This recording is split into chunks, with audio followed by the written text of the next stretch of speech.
installing deep learning frameworks in every machine is quite tricky. And then I was searching for a solution, and I got this Google Colab, which Google Research launched nearly 2.5 years ago.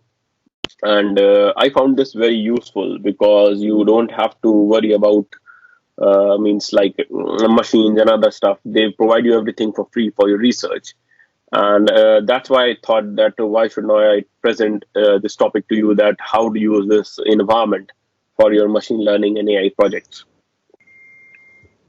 So, so the content of our presentation will be what is Colab, what is your means your first Colab notebook, that how we are going to make a first notebook, then uploading the data. There are various way of uploading the data to Colab, and what are other there are some other features which are very interesting in Colab, and we'll see how to use a GPU, and then when we'll summarize all stuff, we are going to do a kind of Twitter sentiment analysis on Colab, so you guys can see easily that. How we can use Colab in a live project.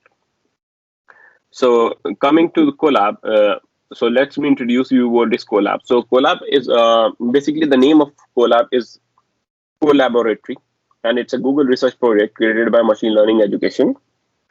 And it is a Jupyter notebook kind of an environment that requires no setup, and it's entirely run on the cloud.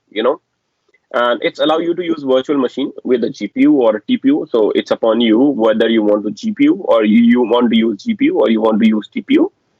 And the best thing is this: it will allow you to use the workload. That means the virtual machine they provide you for nearly 12 hours at a time. So at one go, without interruption, you can run your codes for 12 hours. And after that, if you want to use, you have to pay. But means it's not about that you after 12 hours they will expire. It means, but your session will expire, so you have to restart the session. But they have recently launched Google Collab Pro. That's recently launched in US only, and for that I think you have to pay 19 or $20 per month for that, which is quite cheap. And it is free to use, and there is a paid subscription which I have already told you.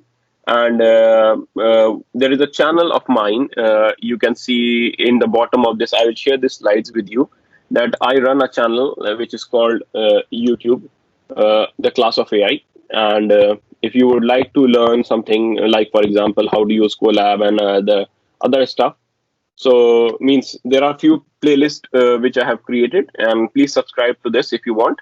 So there are several playlists. We recently did a GCRF workshop, which is available. I did a COVID data analysis, which is available over here. I uploaded few lectures for deep learning, which is available over here. And this is the last playlist, which teaches you about Google Colab. So coming back. So yeah, what Colab offers. So Colab offers you to write and execute your codes in Python. Well and good.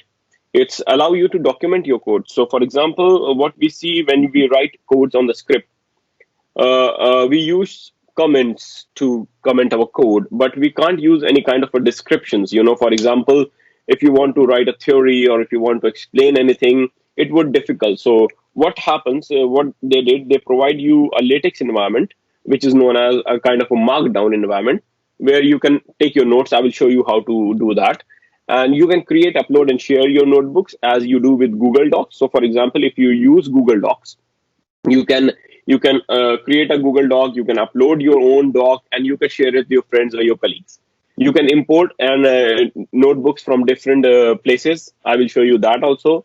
I will show you how to publish your notebook for on GitHub for public use. That's what I do. It also allows support you to import the data from Kaggle and from anywhere. If the data is available on the web for free, you can directly import without downloading it. It will come to your Colab environment, and it has integrative environment. So there are pre-installed PyTorch, TensorFlow, Keras, OpenCV. So almost most of the ML libraries are pre-installed over there. You just need to import them. And if you want to install, I will show you how to install that as well. And at the end, we'll see how to use a GPU. So, and I would like to tell you one thing, that if you have any question during the talk, please stop me at the moment, and we'll take the questions. Okay. So let's see how to make your first Colab notebook. So what you have to do, you have to open this link in the browser, which is called https research google.com, and then you have to click on a new Python notebook in the bottom and then setting a notebook name. So let's see how to do that. So if I click over here, so let me open this on a new tab first, sorry. Yeah. So if I open this in the new tab, right, or maybe, yeah, so Collab, right? So see, the environment will come something like this. And you see this has several tabs over here. So they have pre-built their examples. So you can see Google Colab give you different examples, whichever suits you, whatever you want to learn, you can see from here as well. You know, and if you want to see your recent files which you have worked or which you have saved in your Google Drive, you can access them from here. If you want to access any particular file only from your Google Drive, whatever the Python notebooks you have saved in your Google Drive, you can see you can access all of them from here. If you want to upload anything from your GitHub, so you can choose this GitHub. And once, because if you have not signed into your GitHub, it will ask you to sign in and then see my repository name, TheClassofAI. And if I click over here, see these are my repositories, and I can choose any repository to open, right? And if you want to upload any notebook, just upload the IPYNB file from here, and you can open any notebook. And if you don't want any of the option, you just want to create your own notebook, your first notebook, I would say. So you have to click here on the new notebook, and a new notebook will open. And the new notebook will look something like this.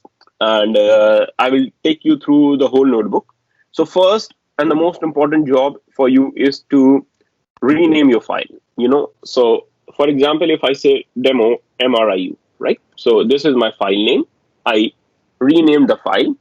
And what happens, how it will run. So before running any code or before running anything, what you are supposed to do, you just click here on the connect. So once you connect, it says allocating, connecting, and then it will show initializing and connected. What will happen once you click this button? The Google will provide you a virtual machine somewhere in the cloud, right? And whatever the codes you write here, that will run on a virtual machine somewhere in the cloud. So this is how you connect it. And I will go through each and every part from here. So you can see on the left hand side, this is the table of content. So if you create any sections over here, you can see. And if you want to see their own examples, so for example, if you want to see downloading and importing data files, so see, Google have already gave you some pre-inbuilt codes which you can use to download or import the data from somewhere. And a lot of people ask that how you will see your local drive. So for example, if you download something or if you write some code, where do you will find it? So you can see this folder on the very left hand side corner. You'll see if you click over here, this is your working directory. Your current directory is here. So this is your folder, and see, they have provided you nearly 80 GB of the space, right?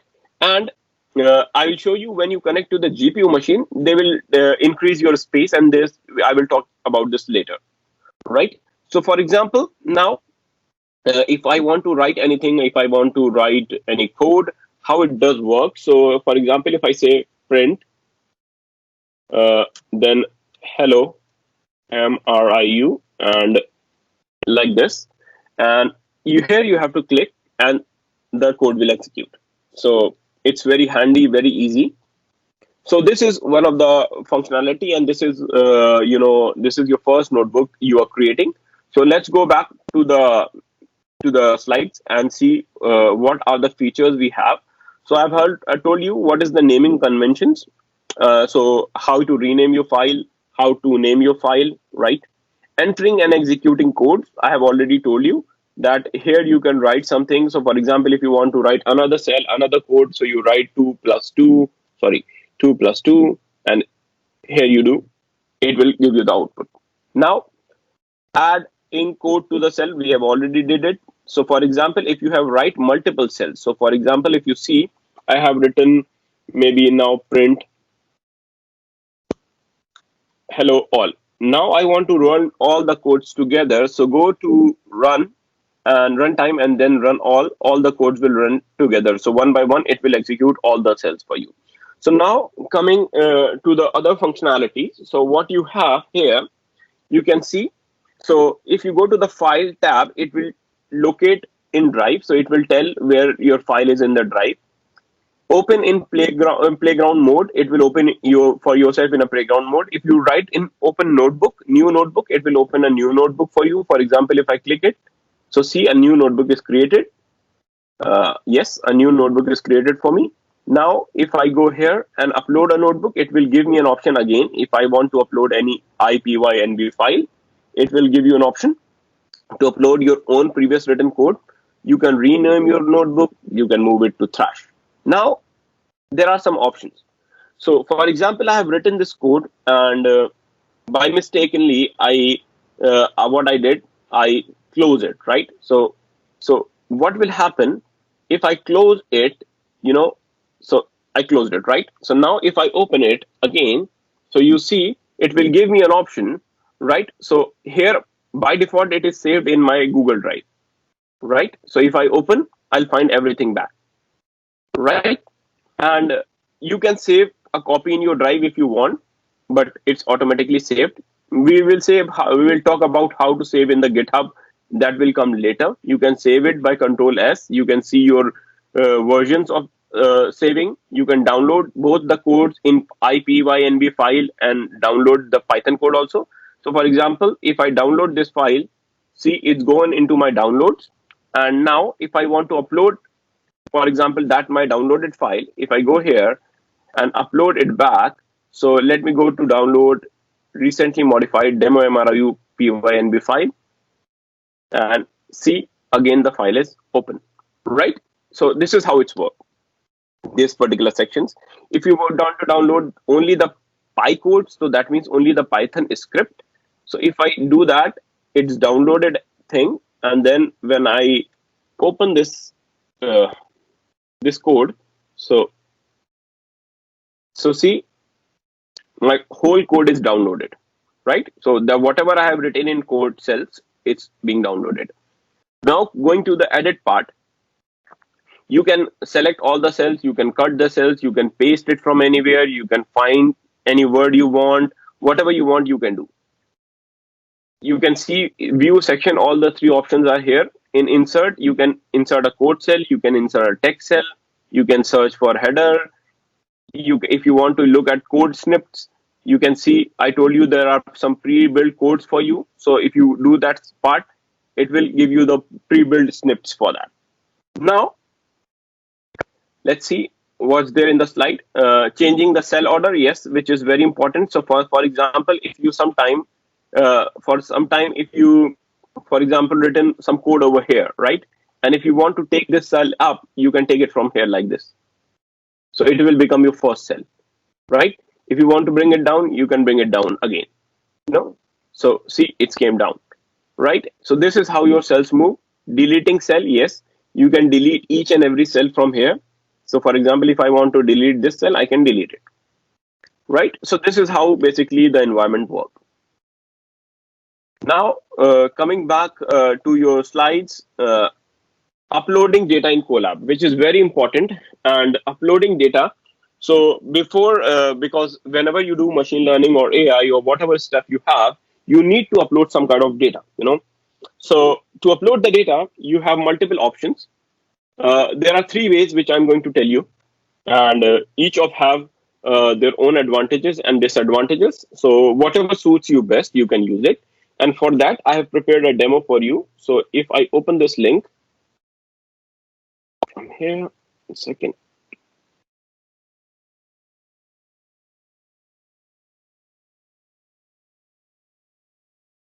Yes, so let me copy this and paste it here. So I'll come back to this, not this one.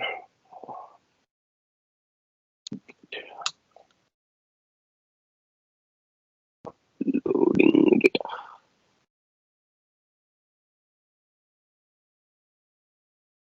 Yeah, so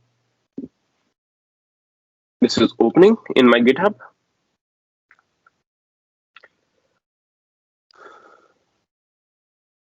Sometimes GitHubs don't work like that. So for that, there is another option to open this file.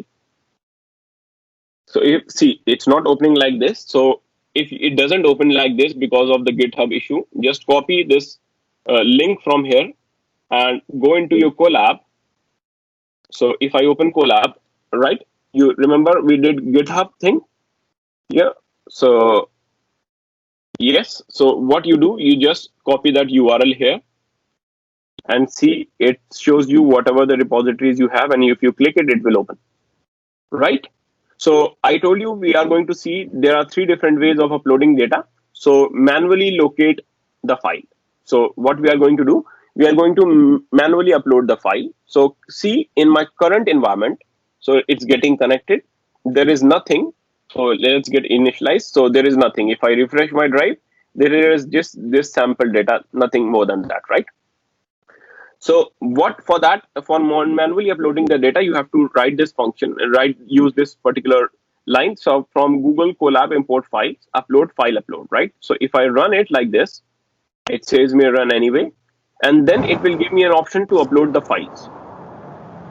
So let me find any zip file. So for example, if I say kind, and then I will go any zip file. So maybe Titanic.zip.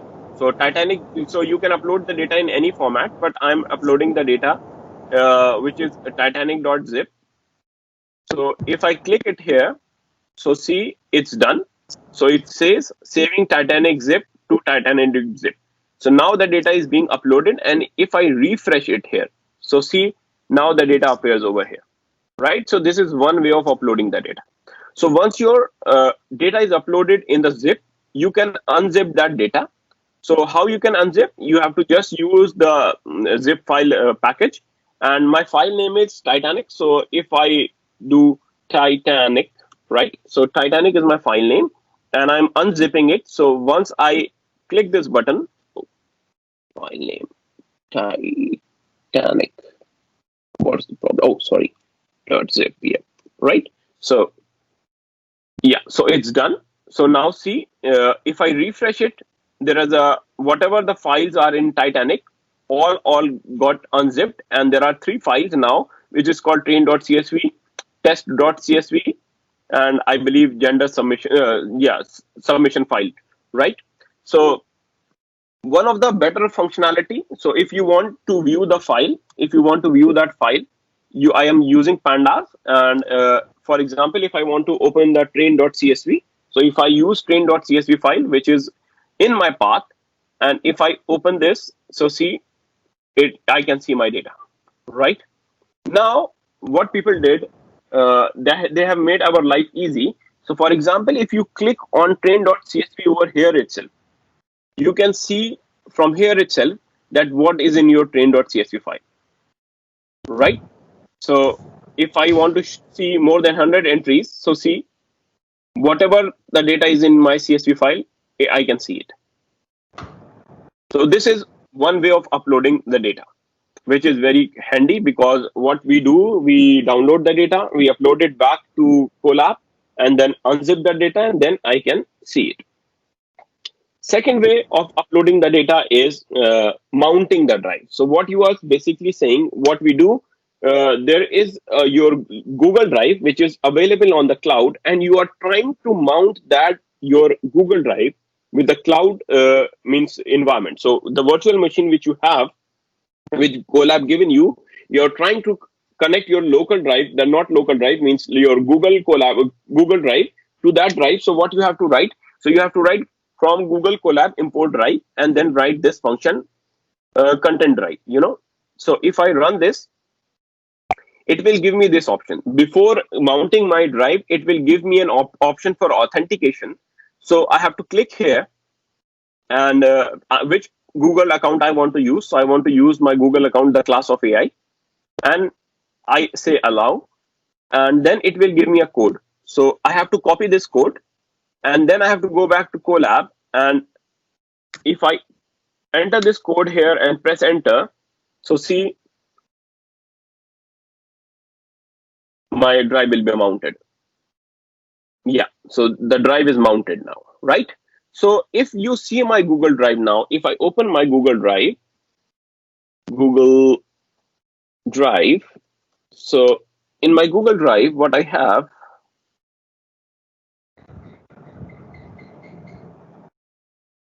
so see in my Google Drive, I have so many things, so many data over here. And one of the data is called Singapore Airbnb.zip, right? So what I'm going to do, I want my Colab to read that zip file from my Google Drive. So once my drive is mounted, it read my file in the Google Drive. So if you see over here, it's mount my drive, and in this left hand side, you can see it's showing a drive option. And if I go over here, it says in my drive, there is a folder called my drive. And in my drive, these are my data available. And for example, you don't know what is the path of this file. So Google Colab makes your life very easy. You just click here and click left means right click, and you will see copy path. If I don't know, for example, if I don't know this, how I can read it? So I just go here, copy path, and come here and paste. Right? So it gives you the path. And then same process as we unzip the file here, we are zipping the file which is currently available in my Colab. So if I click over here, so see it's done. And if I refresh it, so see my Singapore Airbnb file, which is called listing.csv. Now listing.csv file is here, and I can see my data. So I think it's a little bit big. So yeah, so see, I can read the data from here. Now, if I want to read the file means through pandas, I just read my data because it's currently available in my drive. So see, I can read the data. Now, the third way came. So the third way, I like this way, and this is how I basically download my data from anywhere or from Git. So most of the data which we download now available on the GitHub. So what Git gives you an option, the Google Colab give you an option. So for example, if I go to this link here, you can see, if I go here, so see, there is a repository named as Awesome Dataset. And in Awesome Dataset, there are some datasets which are known as, there is a repository called Awesome Public Dataset. And under this, there is a folder called Dataset. And in under that, there is a titanic.csv.zip file. Now, if I want to use this dataset in my Colab, how I will do that? So for doing that, what you need to do, you need to go here in the code, copy this link, HTTPS link, okay? So go and copy this HTTPS link. So I copied it, right? And I came back here. So what I'm going to do now, I have to just write exclamation mark git clone, and then write your repository path. And if I do that, see, it's cloning Awesome Public Dataset. It's all done. And if I refresh it here, that whole repository came here, right? So this is how you can download the data, right? So from any GitHub. So if you would like to try, so for example, we will show you, I will show you my demo. So my personal repository, so this is my YouTube repository, but my another repository is, so if you go to my website, my personal repository is GitHub. On GitHub, it's Saggy Heather. And if you want to clone any repository, which is short, maybe for example, so maybe maybe let me show you any good one. So forest fire, is there any data? Let me see. No. So yeah, maybe EG classification, this is one of my repository. I go click here, I copy this path, right? And if I want to clone this, what I need to do, I need to just go to the code. Sorry, I have to come here and write in the very bottom. What I did, I write git clone and then paste the path of my file, right? So if it is publicly available, if it is not private, I just click it over here, it will clone. It's quite big, so definitely it will take a little bit of time. And Once the cloning will be complete, it will show me that it's done. And then when we refresh it, we can see it. So meanwhile, it's cloning. Do anyone wants to ask any question? Yeah, hi Dr. Heather, this is Yeah. Anshul. Yeah. Yeah, I just have a quick question. So whenever we are connecting to this the Collab, Yeah. so we are assigning a virtual machine. So Yeah. will the machine will be same, or No. whenever I So will log no, in, no, it no. will be a So new for machine? example, yeah. So for example, if I log in now and I disconnect it, and Right. maybe I log in back in 10-15 minutes, maybe there is a chance that I will get the same machine, but there is a high possibility that you will not get the same machine, right? So that's why I'm telling you this, because for example, you are doing some work, and for doing some work, you store your data somewhere on the Git, and every time do this Git clone, the whole repository will come to your local machine, and then you start coding once it done. So for example, here you see I just clone my repository. Here everything is there, you see, right? And my all codes and everything is there. So for example, I am doing now, I want to go and have a cup of tea. What I need to do, I just either go and save a copy in the drive. You just press Control S and it will save. Or what I prefer to do, go here, save a copy in GitHub. So what will happen, it will ask you to choose you where to commit. So for example, I'm giving you an introduction to Colab. I choose that I want to save this particular thing into my Colab. If I go here, I say commit, right? Now, once I do commit, it's committed, and see, a copy is being made here. Now I can close my demo. So see, I closed my demo, I closed my everything. Now it's committing. It's absent commit. Statement ఇది రెండు కలిపి ఇప్పుడే 1 minute Sorry. అయింది. Hello. నేను పంపిస్తున్నా. Hello. ఒక్క నిమిషం. Yeah, I'm listening. Participant, kindly mute yourself. Yeah. So see, this is how we do. Now, for example, if I want to go back, and because I don't know why it's not loading sometime, it's yeah. So see, now it's loaded in my GitHub. I committed it. See, whatever the code I have written, see, all of the code is present here. So I don't have to even go to Colab. There is an option over here. You can see open in Colab. So if you press this icon, it will open whole of my notebook in Colab back again. And now see, I'm going it back, and I'm initializing, it's connected. And now if I see all the data is here, that means I am being connected to the same virtual machine again. So if you don't see all of your data here again, that means you have been allocated to a different machine. But I can see my whole of the data over here, so that means they have given me the same machine, right? And what is the best thing is that, so if I want my, so for example, if I go here, if I do factory reset runtime, so if I do that, it will scrap everything, and what will happen, it will reconnect me to a new machine. So let me see. So now see, all the data is gone, right? Now I want my data back. So what I am supposed to do, I just go here, because I'm working on this of my code, I just click this and everything will be back. So see, whatever I want, things can come back. So this is the benefit of using this. Is that clear? Yeah, perfectly clear. Thank you. Okay. Now, I have shown you how to upload the data. There are 3 different ways. You can do it manually, you can do it mounting by Google Drive, and you can use Git, right? And this is the link of my demo. I don't know why it's not working. It should work. Let me check. Let me see. It should work. Oh, no, maybe some error. Maybe in copying some error, right? Okay, so now other features on Colab, because I have very limited time and I have to present a lot of things.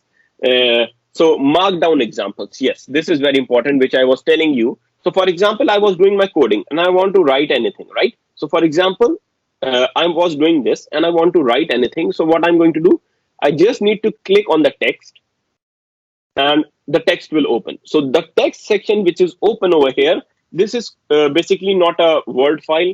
This is not a text file. This is a Markdown file. So Markdown is a new type of a text editor where you can take the notes, and their cheat sheets and their guides are available. It is very easy to use. So for example, if I write hash, hello, then I press enter, and then I double hash means subheading. So hello everyone, right? And then I say three hashes. So that means hello everyone, how are you, right? So now if it's I do like that, so see the text is created, right? And if I want to write anything, if I want to go here about this text, so means this text is to support this cell or whatever you want to write, right? So this is Markdown. You can bold, you can import any image, you can give any link, whatever you want, you can do it, right? Now, another point, the best thing is there that you can take the mathematical equations there also. So I will come back to there. So this particular section is known as Markdown. So in Markdown, you can write like this. If you want to write just a plain text, for example, if you see here, here this is I have written in Markdown for you, right? So this is a heading. This is a plain text. So if I double click, so I have used a subheading, and then I have used this, right? And if you want to list the bullet points, you just have to write 1 dot, 2 dot, and then 3 dot, right? It will come like that, right? So see, it's come like that. It's very, very handy and very easy to use.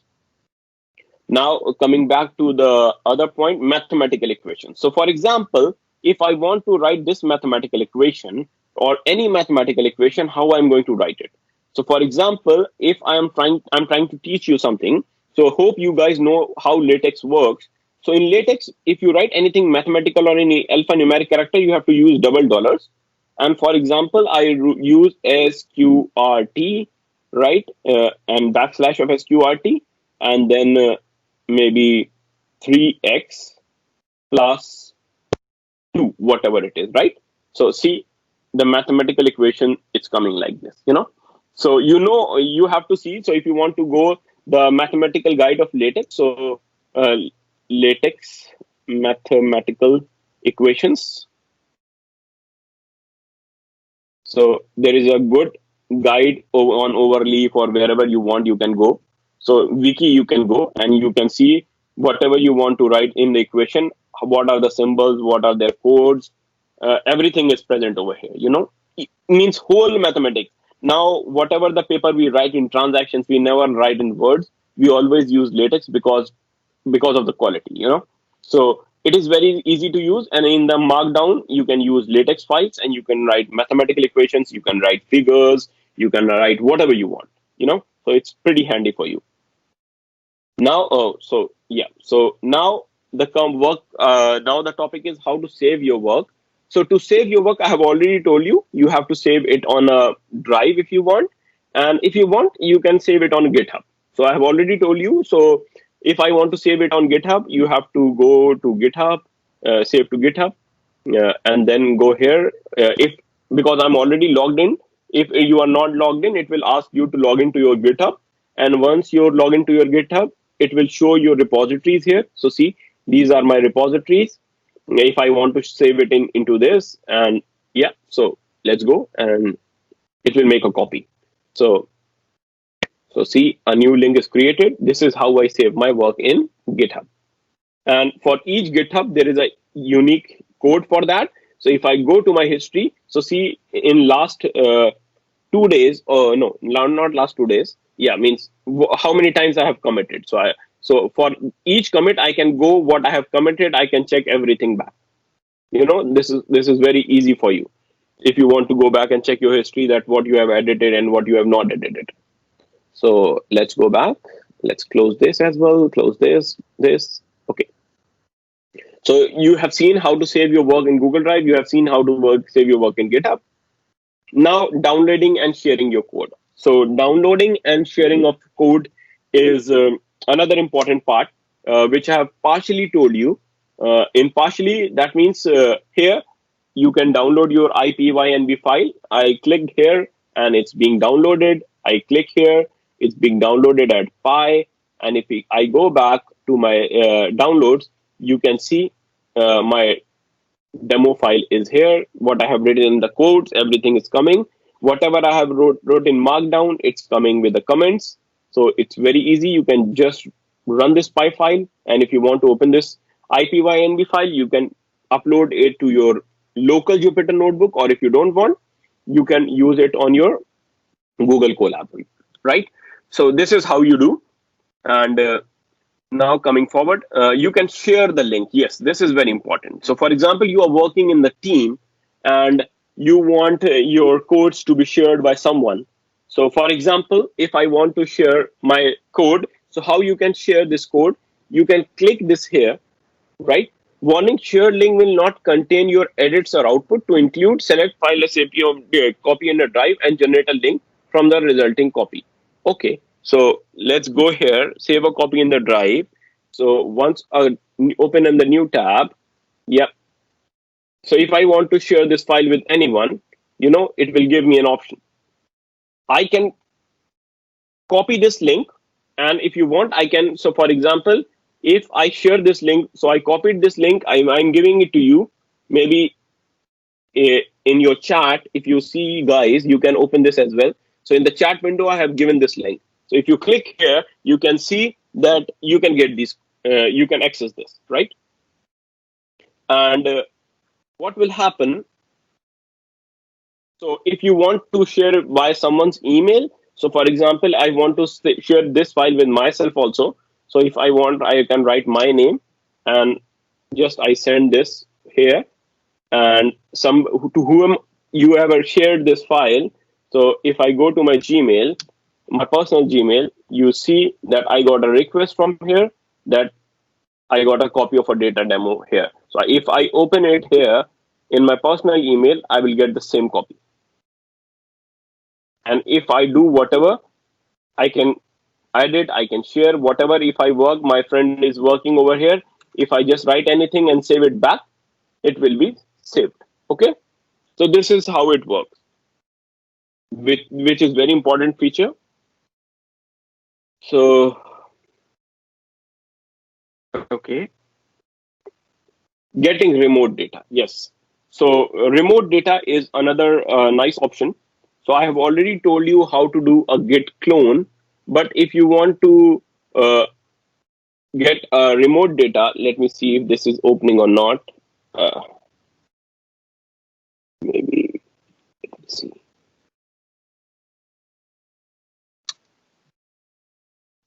No, there is some error in. Let me open this. It will open. Yeah.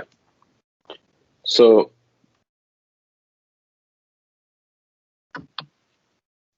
you see that yeah, if I open this link,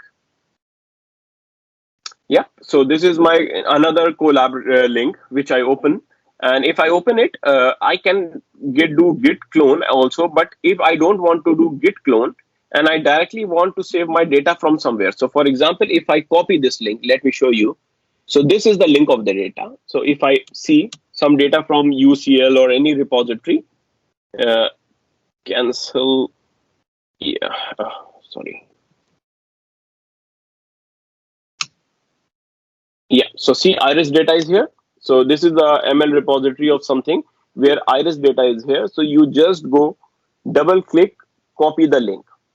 Once you copy the link, bring it to your Colab, write exclamation mark wget that link, and where you want to save that data, you want to save that data in your drive. So you can see my drive is here. So in my drive, I want to save it into an app folder. So if I click this, so now the data is being downloaded, and see in my drive, there is a new folder in my drive, a new folder app is created, and in app data, we got iris.data, which we have downloaded from there. Now I want to read this iris.data. I just use pandas, and using the pandas, I read my data, right? So this is how you do your basically your if you want to download any data from web which is not available on git. So if it is not available in git, you can use this way. So if you go to my slides, I will share with you guys that if you go to my slides, and you will get it. So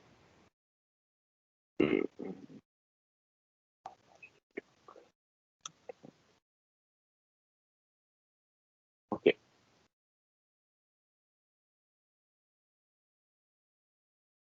yes, yeah. So where we are here. Yeah, so we were here, right?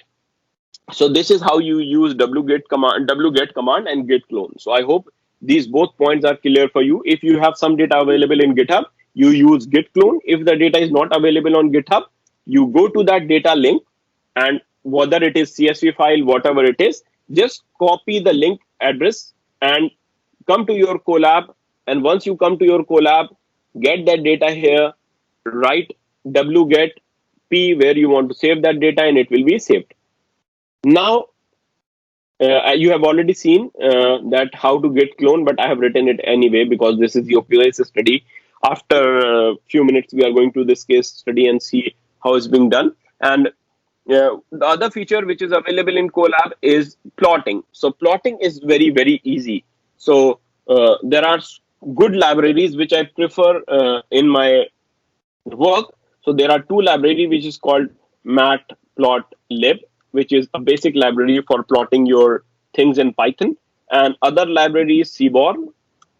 So Seaborn has nice features, nice plots which you can use, and there are some advanced libraries also where you can use the libraries for plotting your data. And plotting is very easy. So for example, here I have created a numpy array, and I filled that data and I filled in 2 dimensions, and I just wrote this core code just to fill the data. And if I run it, see the plots came like this here. You can, if you want to save this in the PDF, you can easily save this plot in PDF. But if you want to save it in PNG, so whatever the commands you write in your Python script, you can write it here as well. But you can save your figures by just right clicking. So see, I have right clicked and I can open the image in new tab, and I can download image as well. So see, my it's gone into the download, and if I go into my download, uh,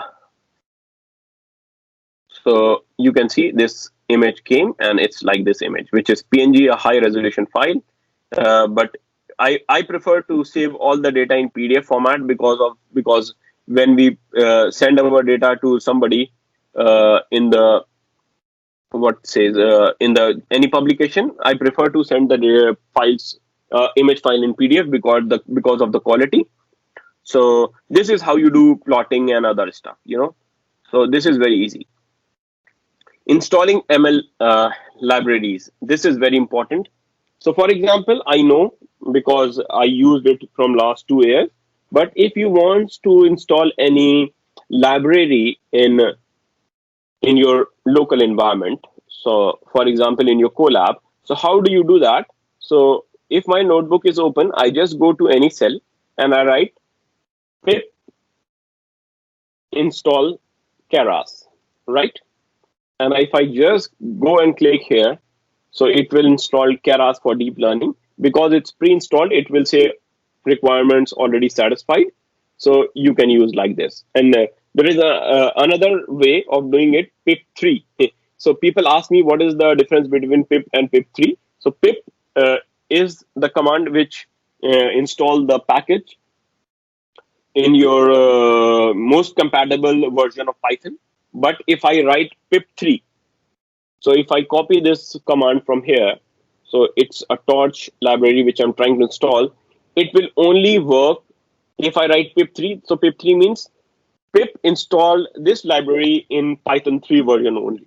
So that means the third version of Python will be used to install this library, and it's all installed. So you just don't need to install anything. It's working all fine, right? You just need to import. So for example, if you want to see whether it's installed or not, so if I have to, you want to use Keras, I just write import Keras. So see, Keras is there. If you want to see what are the functions are available in Keras, just press dot and press dot, and you see all the functions which are available over here are there. So models, press models.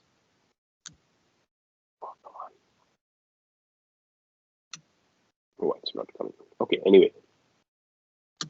Yeah, so any pre-processing or whatever the methods are here, so image, sequence, text, whatever the functions are available in Keras, you can use those functions.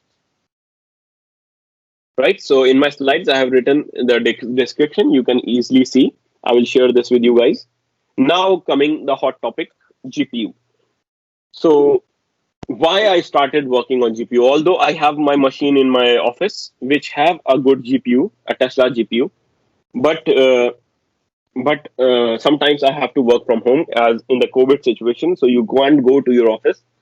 So if I can't go to my office, I can remote login, but I prefer to work on cloud. So how to use that, right? So there are a few points which I need to tell you. Uh, GPU in Colab. So there are things. So enabling GPU, testing GPU, and listing device and checking RAM. So if I go to my Colab, if I go to my GitHub, I go to Introduction to Python, and there is something free GPU link. Yes. If I go here, so see, all my codes are here. I will take you one by one. Yes. So how do you know? So for example, if I connect it here, I'm not a robot. Here, so I get connected. Yes. So I got connected, and you see if I got connected, how much? Why it's not showing here? Previously it was showing anyway. Yeah. Second. Yeah. So see, I got now 38 GB of this space, right? And currently, I don't have a GPU in my machine. So that means I have not connected to GPU. And if you don't tell Colab to connect to your GPU, it will not connect to GPU, right? So let's check how to whether I'm connected to GPU or not. So if I'm not, how I will check? I will write import TensorFlow as tf.test.gpu device name. So that means I'm asking TensorFlow to check whether the machine you are connected to, is there any GPU available. So if I click it here, it says nothing, hopefully. If I have not, yeah, it's connected. Yeah, because when I saved it, I set it to connect to the GPU. So I have to go here, none. If I say none, it will allocate me a new machine, hopefully.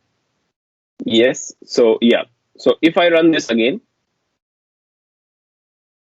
so see, there is nothing came. So that means I am using my simple CPU machine where 77 GB of the space is available and it's showing nothing. And if you want to use GPU, so if you want to use GPU, you have to go to the runtime, and in runtime you have to go to change runtime type, and in none you can see there are two options, GPU or TPU. I want to use GPU, and I saved it. Once I save, it will initialize and get connected to another machine, and see now the 77 GB of space has been reduced to 38 GB. And now I'm connected to GPU. So to check that whether I'm connected to GPU or not, I have to click here. I think somebody.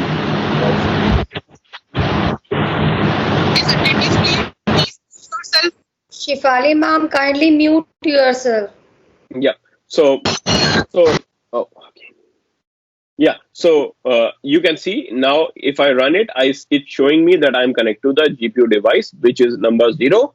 So you can see, yes, we have a GPU now. Now listing the device. If you want to see what you are using, what type of GPU they have given you, and whatever you want to see, so you just write TensorFlow Python client device library and then list the local devices.